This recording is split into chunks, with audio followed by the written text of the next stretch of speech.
A modéstia, pelo jeito, está fazendo parte, né? Imagine se não soubesse falar. Parabéns pela sua locução. Eu tive o grande privilégio também de trabalhar com o desembargador Jorge Andrigueto. Outras pessoas o conheceram. Era realmente amigo e irmão do meu Dário Zipin, que agradeço por ter lembrado do meu pai, que o pai tinha seus 5.000 livros e tinha um carimbo, que à época eu com 10, 11 anos não estava assim muito feliz do trabalho que o papai me deu no escritório. Filhinha, carimba esses livros para mim. E eu não estava entendendo. A frase era do meu pai, o livro livra. Então, aí somos nós, escritores, não é, Jorge? E o desembargador Andrigueto, dentre tantas maravilhas no tribunal, como um grande orador, pudemos fazer muita adoção e muita adoção internacional. Vocês não fazem ideia que trabalho mais lindo que fazia o Andrigueto ao receber as famílias do exterior e ver se as famílias se acostumavam, as crianças e tudo, num período de convivência. E criamos, junto com o Jorge Andrigueto, a Comissão Estadual Judiciária de Adoção, para que as crianças não mais saíssem do país de uma forma ilegal, só de forma legal em todos os estados. Então, parabéns, Jorge, pelas suas palavras, Rosana, e que bela lembrança que você me traz do meu pai e do Jorge Andrigueto. Agradeço. Eu passo a palavra ao nosso decano dos novos, Brasil Osbach, para que tenha uso deste microfone.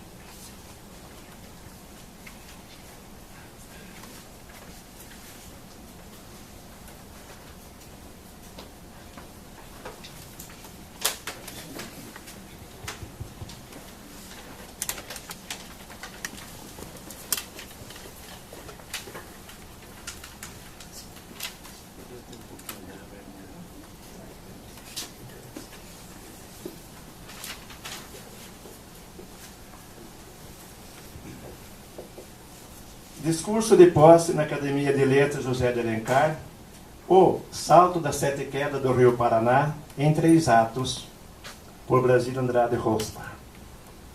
Excelentíssima Senhora Doutora Anita Zipin, Presidente da Academia de Letras José de Alencar. Na sua pessoa, saúdo os membros da diretoria e meus novos colegas de degustação literária. Ilustríssimo Senhor Geraldo Herbert Fuchs, meu amigo padrinho, na sua pessoa, saúdo meus demais amigos e convidados presentes, cujas atenções me honram sobremaneira. Minha querida esposa Ilza Ávila Dornelles Vargas, meus filhos e netos amados, minha irmã Jandira, meus sobrinhos. Meus companheiros neófitos, para os quais também, generosamente, abrem-se as portas do Palácio dos Leões.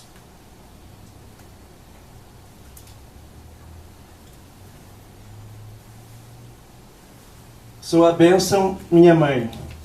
Glória Lola nas Sete Quedas, por Brasília Andrade Rospa. Saquei-lhe a fotografia, sem cismar que neste dia não teria alegria que nas quedas eu sentia. Minha mãe, na cachoeira, se mostrava muito faceira, com os pés sobre a esteira das pedrinhas da pedreira. Hoje, longe, junto a Deus, já não ouço. Vem, meu filho, senta aqui nesta cadeira, vem deitar nos braços meus, come o bolo de polvilho, toma mate da chaleira. Permito-me, ilustrados senhores, transferir a 2 poetas e a uma musa o precioso tempo da minha apresentação. Poetas: Emílio Nunes Corrêa de Menezes e Carlos Drummond de Andrade. Musa: Salto das Sete Quedas do Rio Paraná, de saudosa memória.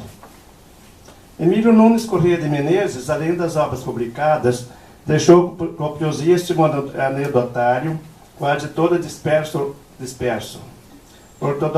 Ortodoxamente parnasiano na parcela de sua obra, foi, sem dúvida, um dos maiores poetas cômicos e satíricos da literatura brasileira. Em que pese a apreciável produção literária do ilustre curitibano, não cabe aqui, por absoluta dissonância, rememorar-lhe a saga pelos salões da gloriosa casa de Machado de Assis. Como não desconhecemos, ao ser fundada a Academia Brasileira de Letras, em 1897, Emílio teria sido um dos seus fundadores, não fossem os preconceitos da época contra sua maneira boêmia de viver. Foi eleito, não obstante, para a instituição literária maior do país em 15 de agosto de 1914, para suceder a Salvador de Mendonça na cadeira número 20. Seria saudada por Luiz Mirá. Emílio teria composto seu discurso de posse, em que revelava, na visão de seus críticos, desconhecimento de Salvador de Mendonça, seja na expressão das atuações política e diplomática, seja na superioridade de sua realização intelectual de poeta, ficcionista e crítico. Sobre mais, houve passagens arguídas e aberrantes nas práticas acadêmicas pela mesa, que não só censurou, mas sequer lhe permitiu a leitura do discurso e até lhe sugeriu algumas emendas. Emílio resistiu e protelou o quanto pôde, e quando faleceu, 4 anos depois de ter sido eleito, não foi empossado na cadeira.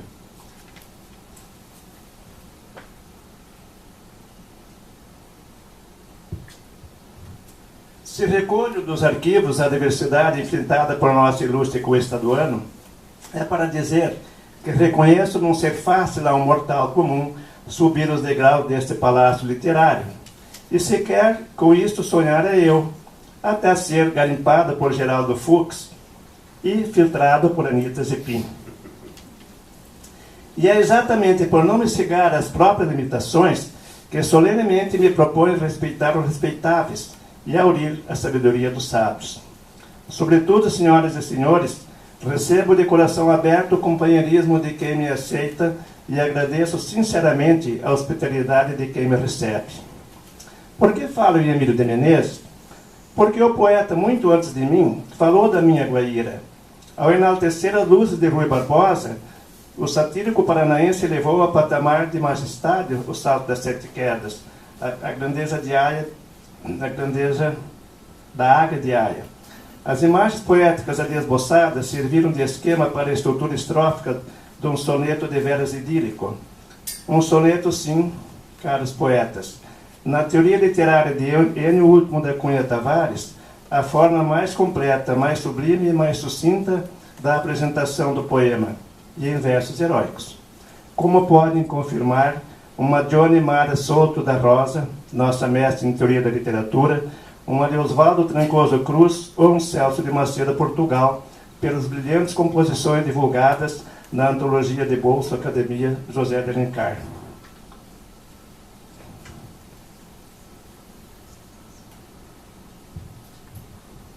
Um século de vida completaria o poeta paranaense em 1966, ironicamente o ano da decretação da morte dos 19 saltos das 7 quedas pelo Tratado de Itaipu Nacional, assinada por 2 generais ditadores de seus respectivos países.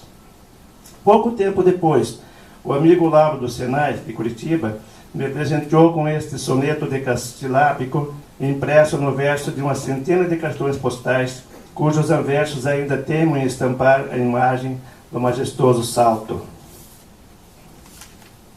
O Salto de Guaíra, por Emílio de Menezes.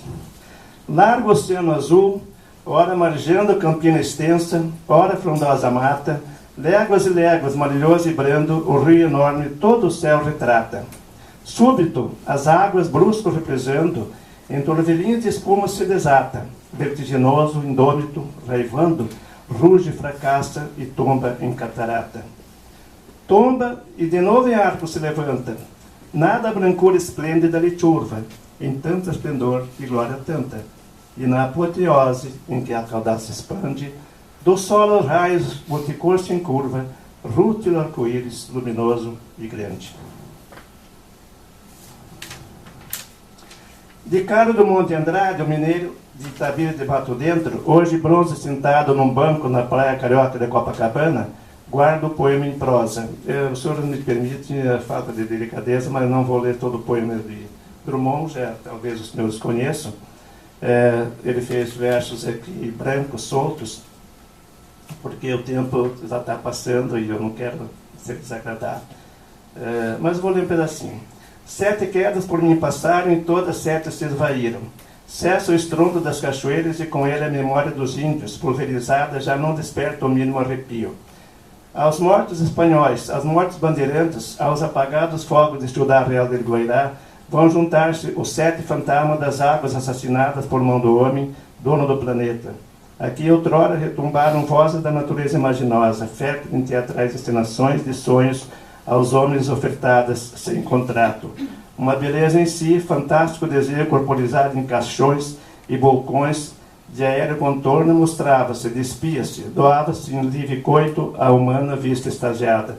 Toda a arquitetura, toda a engenharia de remotos egípcios e assírios em vão ousaria criar tal monumento. E desfaz-se por ingrata intervenção de tecnocratas. Aqui, 7 visões, 7 esculturas de líquido, perfil, dissolvem-se entre cálculos computadorizados de um país que vai deixando de ser humano para tornar-se empresa gélida, mais nada. Face do movimento uma represa, da agitação face um silêncio empresarial de elétrico projeto. Vamos oferecer todo o conforto que luz e força tarifada geram à custa de outro bem, que não tem preço nem resgate, empobrecendo a vida na feroz ilusão de enriquecê-la. 7 boiadas de água, 7 touros brancos, de bilhões de touros brancos integrados, afundam-se em lagoa, e no vazio que forma alguma ocupará, que resta segundo a natureza, a dor sem gesto, a calada censura e a maldição que o tempo irá trazendo? É chegada a hora do meu atrevimento, senhoras e senhores. Emílio escreveu o primeiro ato, Drummond o segundo. E eu vou me atrever a fazer o terceiro. O primeiro ato, então, a vida, o segundo, a morte, e eu vou falar sobre as reminiscências que sobram hoje, o Salto das 7 Quedas. Quantos destinos se cruzam na atração maviosa das águas encantadas? Quantos itinerantes se extasiaram diante da magnitude dos saltos monumentais paranaenses? Quantos pais acalantaram o sono da filhinha, na doce sinfonia das águas barulhentas, refrescadas pela brisa fresca do anoitecer. Você lembra, minha filhinha, diz a Neiva? Emílio falou da vida do salto das 7 quedas, Drummond pranteou-lhes a morte. Nas estruturas estróficas de 2 sonetos falarei eu, A, da esperança de uma ressurreição, versos em redondilha maior, e B, dessa saudade que não tem cura, em verso de arte maior. 7 quedas, a esperança da ressurreição, terceiro ato. 7 quedas.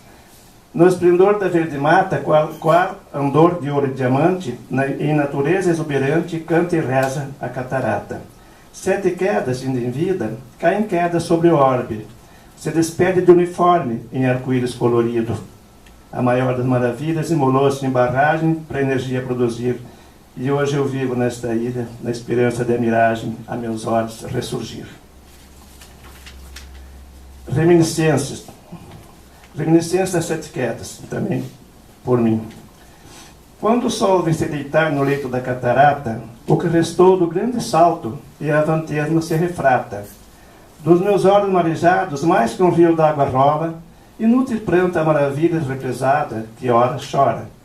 Lá do céu, Nosso Senhor, sobre a água arrefecida, abre a cortina da noite na paisagem entristecida.